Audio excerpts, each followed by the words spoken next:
Alright, time for another episode where I go over a bunch of weapons. And this time I'm actually ready to do secondaries. Funny thing is that whenever I was originally getting ready to do the secondaries video, the Brakk was a weapon that never dropped for me because the G3 would not attack me at ever, at all. Like, it was once in a blue moon, so I did not have the Brakk receiver.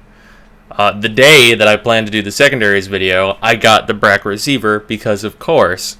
So I decided, since that is a weapon that the community really likes, and I think is really good as it happens, I wanted to level that and try that out first before doing a overall video, because I think it is a staple weapon that a lot of people love to use.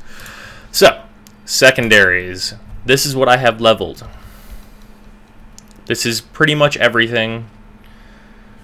There are a couple exceptions. The Bronco and the Bronco Prime, I haven't leveled those. Those weapons are terrible. Then some of the Syndicate weapons. And the Akvasto Prime, which just came out, which I imagine is fair. I'd probably... maybe the Prime version is going to be a little bit higher on my list than the regular Akvasto, but it being singular is a downside, I think. And then some of these other singles that I think don't really matter. I have Amara Detron. This weapon's not that much different from the regular Detron, so it's very much the same. Hikou Prime are decent in terms of their stats. I imagine they're just like the Hikou, only with different stats. So they are okay. And that's kind of what I think of all these weapons that I have not leveled, which is aside from the Lato. These weapons are terrible. They're Latos, and you have two of them. They're very bad. Okay, so moving on to weapons that I have leveled completely and can give more genuine views on. The views on those weapons I have not leveled could possibly change. Most of them, probably not. But that's that. So the tier that I have this out into 3 tiers: best, great, and bad. And bad tier, so that I can just iterate on how that's going to work. Bad tier does not mean that the weapon is not fun. It means that I don't think the weapon is particularly useful. There are plenty of fun weapons in the bad tier that I like to use for gimmicky purposes, but that I would never bring to a T4 survival. So this is more of a stats and overall usefulness type of video, not so much a, well, which weapons are really fun that I like. So, we're going to start in the great tier, which is these weapons. They are, if you like them, go completely nuts, use them. They are good weapons. I like these weapons. And the first one is, if you couldn't expect it, the Lex, and all the variants of the Lex. The Lex Prime is great. The Lex by itself is great. Aklex, they're fantastic. These weapons hit hard, and they're useful. Specifically the Aklex, I like the Aklex more than I like the Lex Prime. Mostly because you're fighting large groups a lot of the time. So it's kind of on the basis of basically just that I enjoy the Aklex more, because their damage is good, and they are very effective against Grineer. So for most general mission running that you would be doing, the Aklex work really well, and they are very lethal. Let me resort these really quick by name, and we'll start going in order. I just wanted to get the Lex out of the way, just kind of at the top here. Akvasto. Here we go. Starting, I'm sort of going in alphabetical order. It's kind of a weird chart that I have here on my other monitor. The Akvasto are great. They fire very fast, they reload very fast, they have decent damage. If you're someone that thinks the Lex, even the Aklex, is too slow and you need to fire and kill things faster, the Akvasto are really respectable weapons that I like.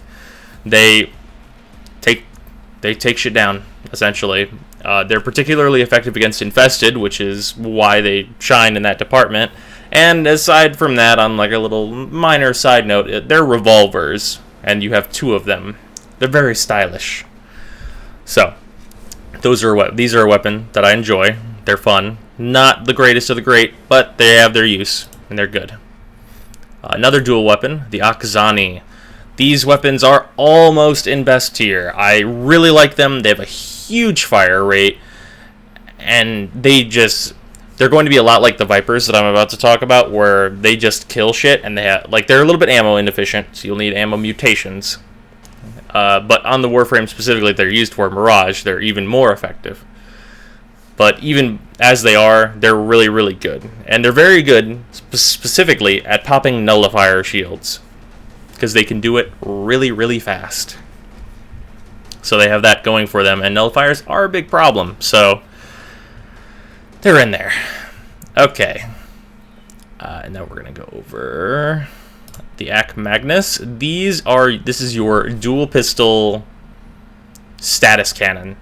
Essentially, if you want to use dual weapons and you need a weapon that has high status chance, 100% as it would happen whenever these are fully modded, I believe. I should make sure. I'll put an annotation in if they're not that way. I think they get to 100%. And you can status chance the hell out of things, which can be very, very useful at higher levels, but particularly with Viral. Proccing Viral a bunch of times on something kills pretty much everything very fast. And these weapons on their own have very respectable damage. So, they end up being a good choice for a status chance dual pistol weapon. And then we have the Angstrum. This is a multi-fire rocket launcher, and it fires them in a spread pattern. The only reason this is not in the best tier is because it can kill you, one, which for me personally is not much of a downside. But it's worth noting for someone that is soloing or has other circumstances where maybe their teammates aren't as reliable as they might hope. It's good for shooting down on enemies from up high, which is a situation that you can put yourself in quite often, which is good. It does very high damage, and it reacts very crazily to multi-shot, in which you're firing a lot of rockets. So, this is a really good weapon, but it's not really consistent, and it's not a weapon you could use all the time, which just barely notches it out of the best tier, for me personally. Okay. Now, Despairs. Alright. These are the Kunai weapon of choice. I don't like the firing action of Kunai. If you do, that means these Despairs are in the best tier for you. Thank you, Lotus. What is happening?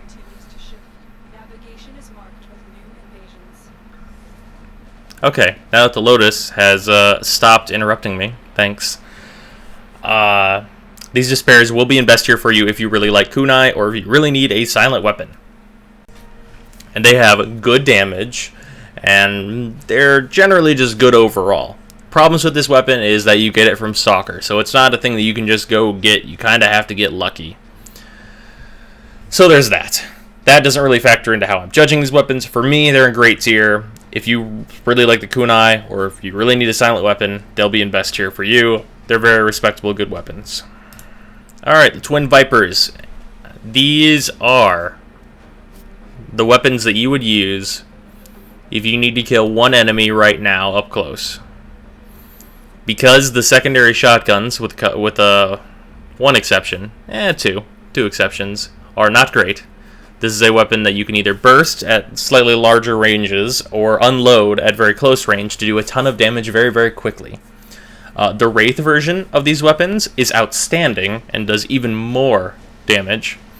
These are a good choice for someone who likes the super high rate of fire, like submachine gun type feeling weapons. They're very ammo inefficient. So, if you're bringing a primary, or if you're bringing these, you need a primary that is ammo efficient so that you don't run yourself out of ammo and put yourself in a very bad position. But I think these weapons have their use, and they are very good. Alright, other twin weapons. The Twin Gremlins. These are basically nail guns. Their weapon damage is spread evenly across all things. They have respectable fire rate, a good magazine size. They're very efficient for the damage that they're doing. Because of this, they are in the great tier. These weapons are very, very consistent, and they do respectable damage. I used these weapons for a while simply because they were very reliable. Always, it's very, rinse and repeat with these weapons. And they look cool, which was another part of the reason that I was using them. But they're very consistent, and they stay on point, and there's no... Like, they can engage at pretty much any range. The weapon doesn't have a lot of disadvantages. It just doesn't shine particularly crazily in any one department. Well, I will say that I wish its status chance was maybe 15% instead of 10. That'd put it over the edge, I think, of being just a really solid weapon. Okay, moving on to the Stug. Stug is a weird weapon that I'm only putting here in the great tier because it is kind of necessary to put here. It has corrosive innately. It's very, very good against a Grineer. It will always have corrosive. The firing action of this is either a charge or a single shot, and the charge leaves a big glob of goo that you can either stick to an enemy or the ground that will explode and do tons of damage. Or you can fire a ton of these little globs and they will stick to enemies or the ground and they will do tons of damage. This weapon is really good for holding down a certain area, just unloading on like one little doorway, and then when enemies try and run through it, they all explode. It's good for that. It's a weird weapon that does a lot of damage. That this is the weapon where its firing action might drop it into the bad tier for me, but it does enough damage that if you were to get good with a weird weapon like this, it's very effective. So I'm leaving it in the great tier because it is pretty good once you get used to the weapon. It's very weird. A weapon that you might be surprised to see here in the great tier is the Telos Akbolto. Now, these, for a lot of people, are probably going to be a best tier type weapon.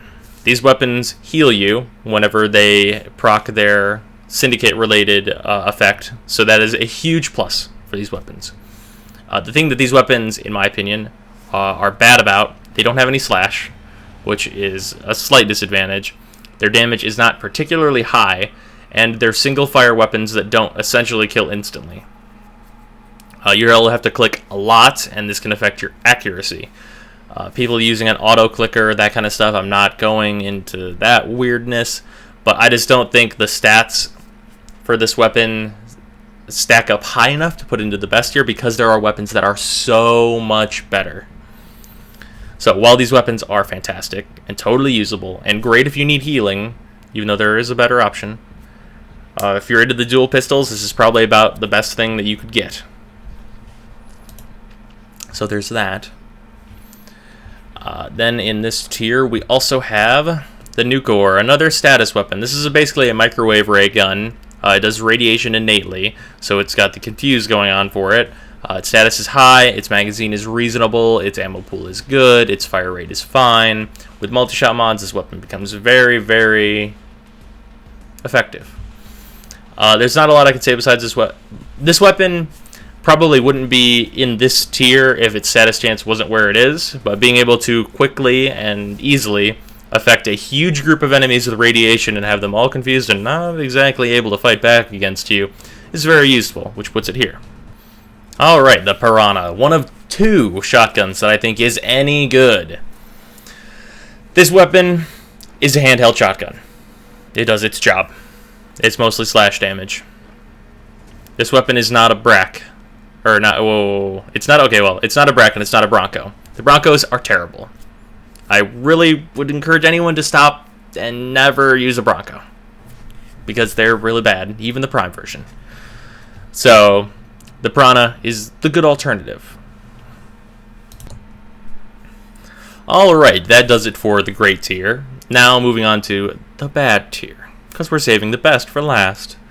The bad tier I will very quickly go through. It's usually not hard to see why a weapon is terrible. First of all, the Latos. These weapons don't do anything. You're firing marshmallows and peeps at enemies. All versions of the Lato are bad, including the closed beta testing one. None of them stack up in any way to any kind of usefulness. They're very bad. Okay, a weapon that's a little bit more complicated. The Kraken. The Kraken is on the bad tier simply because its damage is too low for me personally, and its firing action is a little weird. It fires 2 shots at a time, but it's got enough kick where those 2 shots aren't hitting the same place. So getting headshots with this weapon isn't exactly consistent, and at the level where you would be building a Kraken, it's a weird gun to be using. I personally like the Kraken. I would have liked if I could have brought myself to do so, put this weapon in the great tier, but the fact of the matter is that it's just really not that great, which is unfortunate. But it is a cool weapon, so I will give it that. Alright, the Ballistica and all variations of it, including the Syndicate one, are all complete garbage.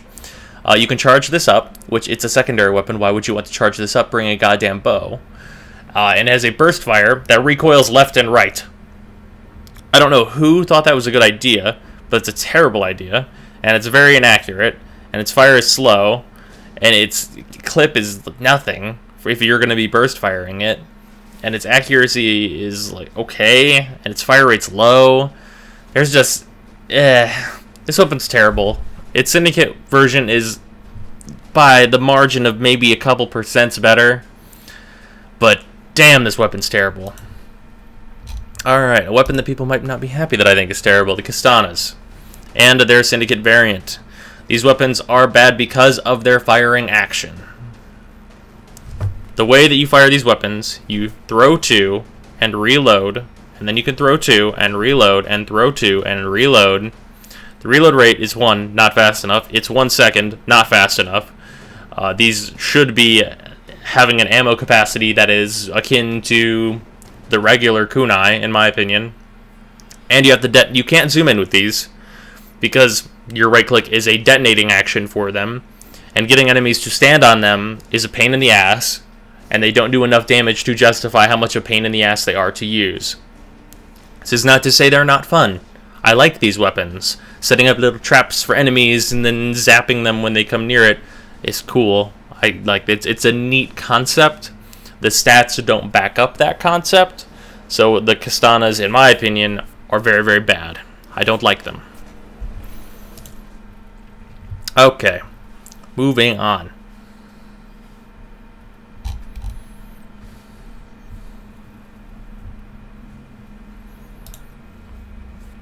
Alright, just going to talk about all these at once.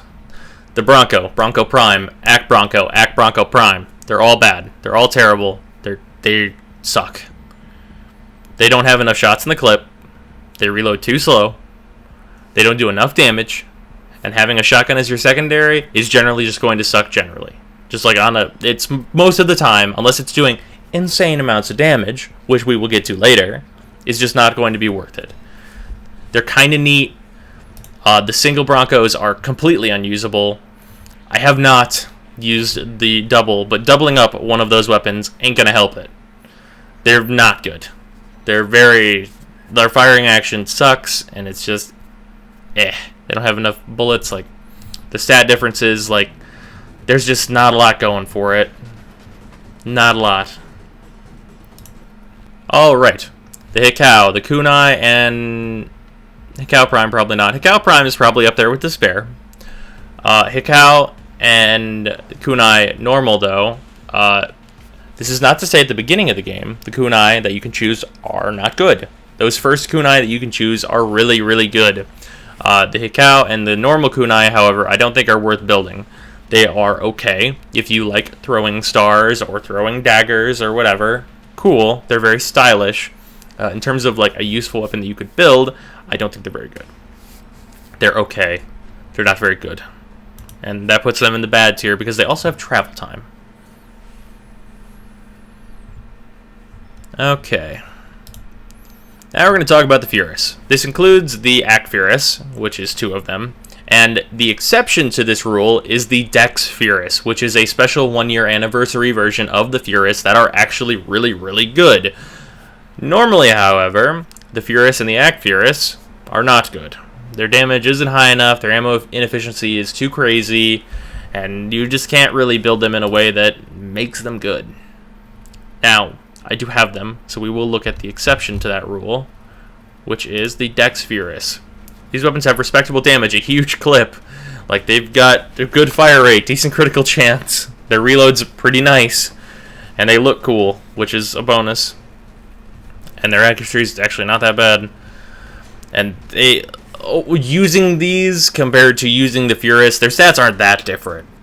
The stats aren't, like, they're not worlds apart, but they're different enough that the Dex Furis is in great tier and the rest of the Furis are in bad tier. And that's just how it goes. The Cestra. This includes the Syndicate Cestra, even though the Pyrana Cestras really don't do much for you because they restore your shields, which I think is basically useless because shields recharge anyway.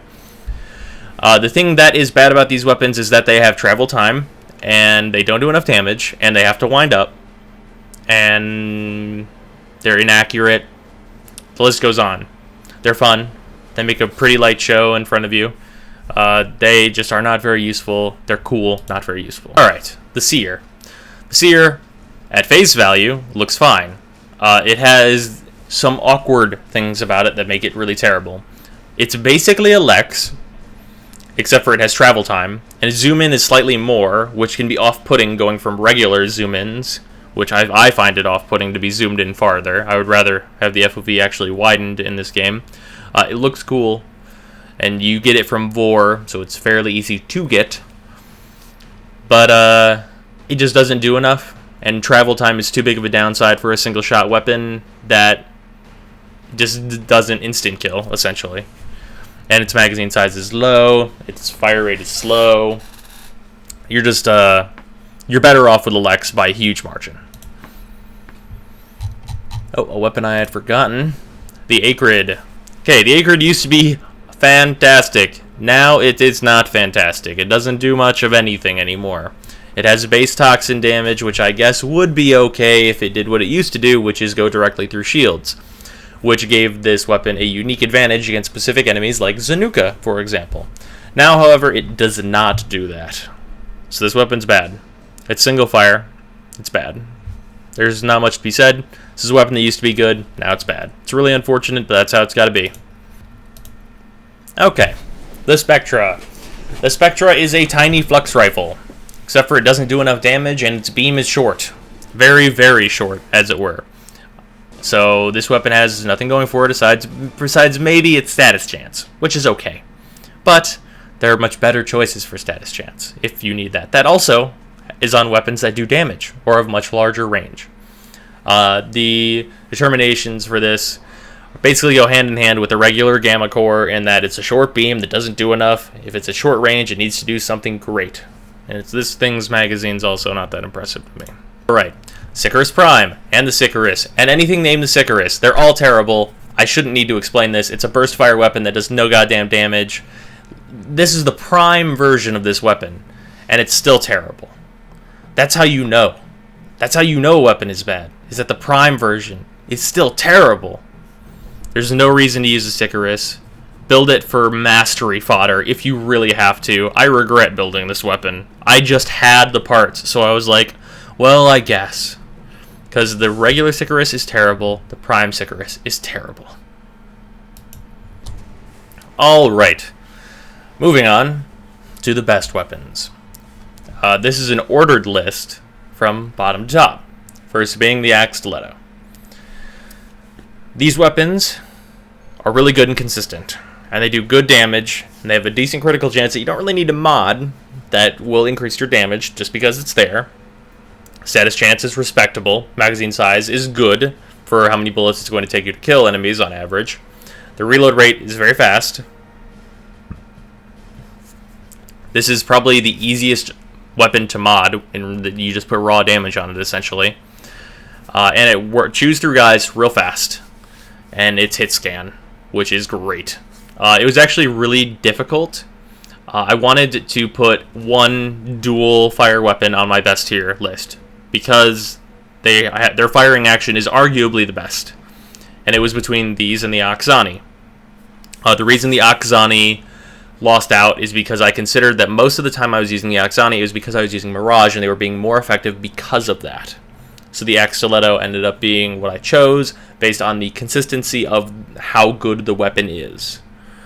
So, this weapon is at the bottom of the best tier, which is where it belongs. It's not going to go any higher than that, unless it gets buffed, of course, then it'll be crazy.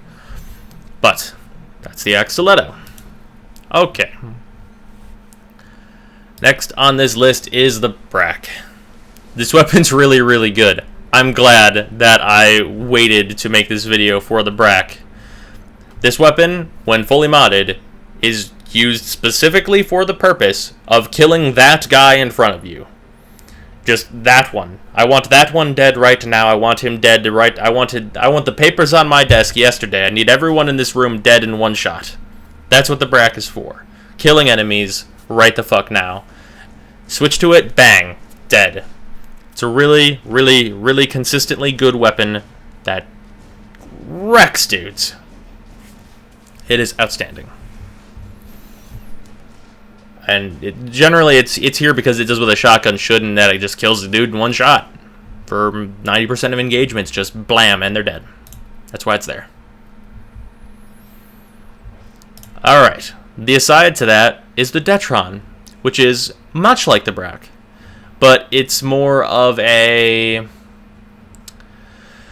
The reason the Detron is up in this tier with the Brakk, actually I just got my order reversed. This is below the Brakk. The Brakk is better than this. But the Detron is up in here because it does radiation as a base.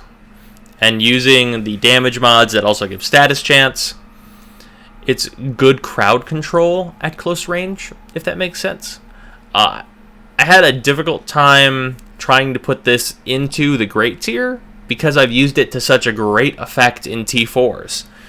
So it was actually, originally, whenever I was first drafting this list, I put it in the great tier. Because I was like, that weapon's really good. And then I thought back, and I was like, well, how much did I use the Detron?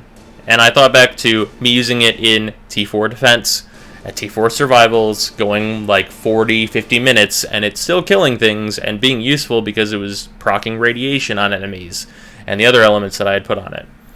So that is the reason it is in the best tier. I think the Brakk is just above it, and this is just above the Akstiletto, but it's a really good weapon.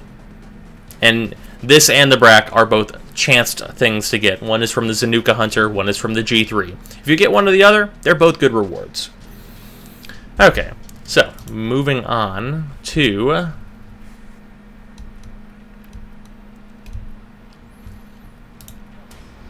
the Tysis.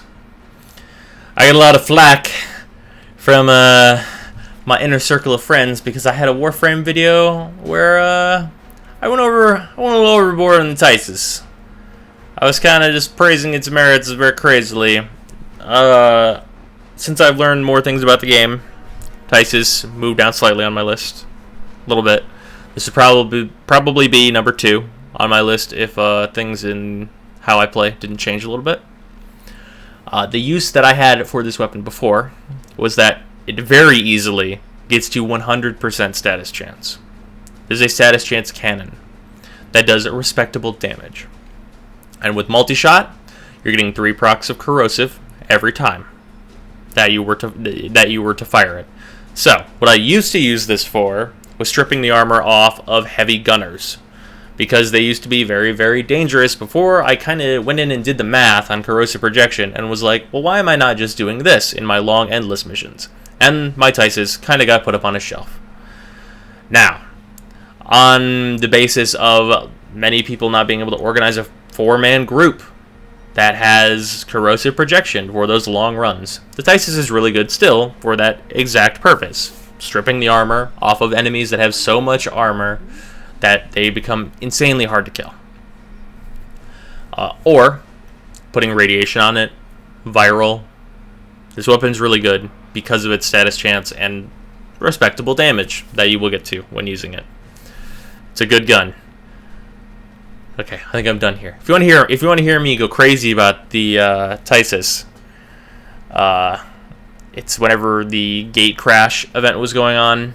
There's about 10 minutes where I talk about the Tysis in that video. So, check that out if you want to hear me gush about the merits of this weapon before I maybe took a more reactive look at what it's really doing for me. Okay. Another infested weapon, the Embolist, a living weapon. The infested Embolist pistol kills its victims with an acidic venomous gas. This weapon does a ton of damage at very close range. It's like a shotgun, only it's an AoE in front of you. And against many infested, when modded appropriately, you can just point this at a door and start kind of just spray bottling that shit on all the infested, and they just die instantly. And this weapon if you were to put, say, corrosive on it, or viral, it's got a fire rate that is high enough that you are proccing a lot, and it's very good for doing a pretty large size AoE of just proccing on a bunch of dudes. But it's mostly that this weapon has really high damage. So there's that. That's the reason it's up here. This is a weapon that I kind of debated putting lower or higher a little bit, and it's a really good gun. I use this weapon for a long period of time. Alright, the number 2 and the number 1 spot is all that is left, and the number 2 spot goes to the Synoid Gammacor. This weapon does crazy damage. 210 base damage on a sidearm is insane. 20% status a second on a sidearm with that much damage is insane. This weapon has the very minor problem of having a short reach, which is the only reason it's down this low. If this weapon had unlimited range, this and the top weapon would be very neck and neck. This weapon does a ton of damage. Fire it down a hallway and just sweep and kill everyone in that goddamn hallway. Holy shit, it does a lot of damage. The buff to this weapon was totally appropriate. Other bonuses to the Synoid Gammacor is that it gives you energy whenever the thing goes, like whenever it procs the Cephalon Suda Syndicate effect, it'll give you energy. So on like energy heavy frames, this weapon is even better. There's no reason to not use this frame or this weapon on frames that are using tons and tons of energy, like Vauban, for example. Very good on Vauban. It kills the guys that are really close to you, which is something Vauban needs to do immediately, and gives you energy to use your abilities, which Vauban does all the time. It's really good. But the cream of the crop rises to the top. This is the Vaykor Marelok and the normal Marelok. These weapons are insane. This weapon does tons, absurd, I'd say, amounts of damage. Its status chance is 100%, with essentially 300% with almost 200% multi-shot. Not 300. It shoots 3 bullets. That's why I'm thinking that. And it has a critical chance of 20% at base, which means even if you're not putting critical mods in this weapon, 1 out of 5 shots are going to critical, which is absurd. And on top of that, this is another weapon that heals you. It's absolutely crazy. And the advantages of the Vaykor over the regular Marelok are actually significant. Like, the downside that the regular has is that it doesn't have very much ammo in its magazine. This has 10 shots. 10 shots is enough to kill anything that moves in this game from the Vaykor Marelok. And it's absurd. This weapon is insanely good. And it's essentially a sniper rifle that's a sidearm instead. But it fires fast enough to kill an entire room of people. Like, let's look at these stats. And let's look at the normal Marelok. There it is. This weapon's crazy. This one has 15 instead of 20. Slightly less criticaling. Very slightly less damage. I believe it might add up to all the exact same. And the advantages of the Vaykor are actually effective in making it a much better weapon. Specifically with the healing and the blast AoE, which is effective on pretty much all enemies in the game. And this and the Vaykor variant of it are absurdly powerful.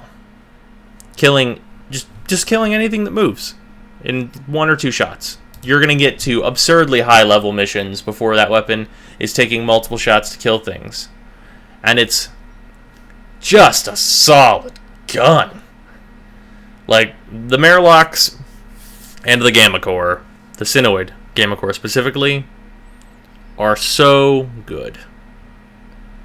But everything, I should reiterate that the Vaykor Marelok is not the end-all be-all. The most important thing whenever you're choosing a sidearm is if it's fun for you.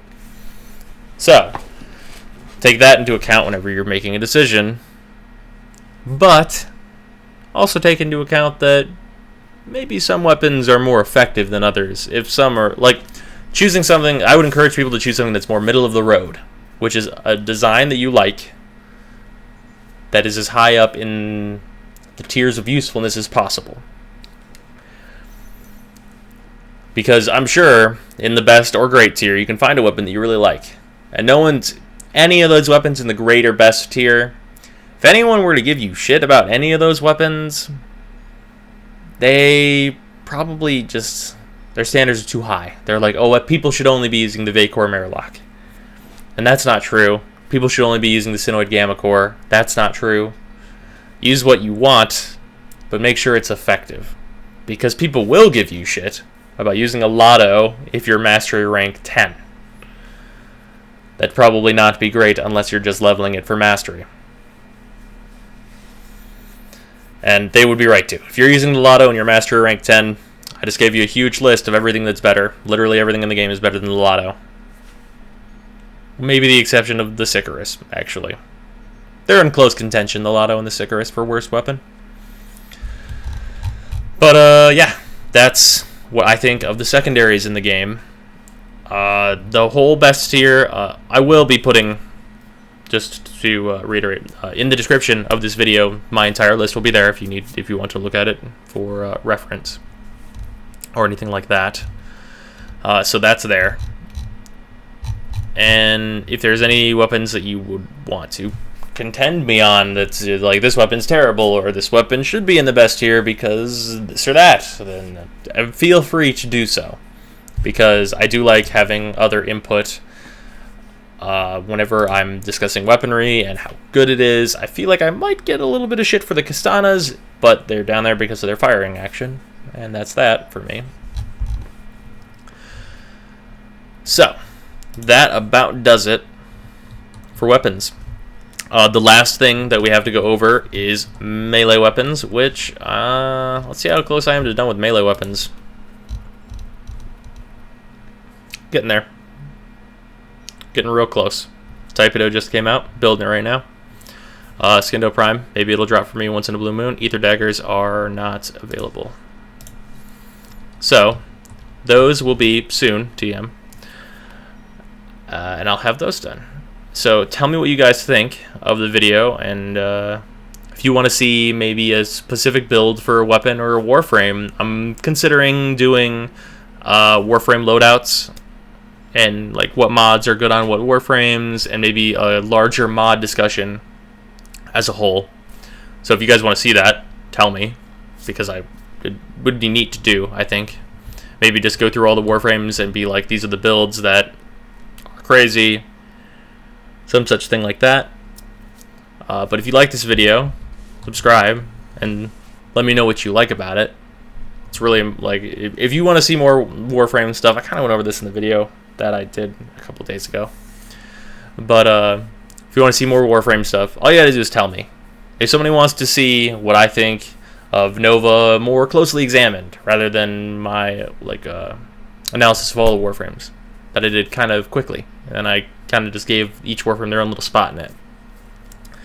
If you want to see something more in depth, a specific mission setup, a specific team comp, a specific weapon with this build or that build, I'd be happy to do so.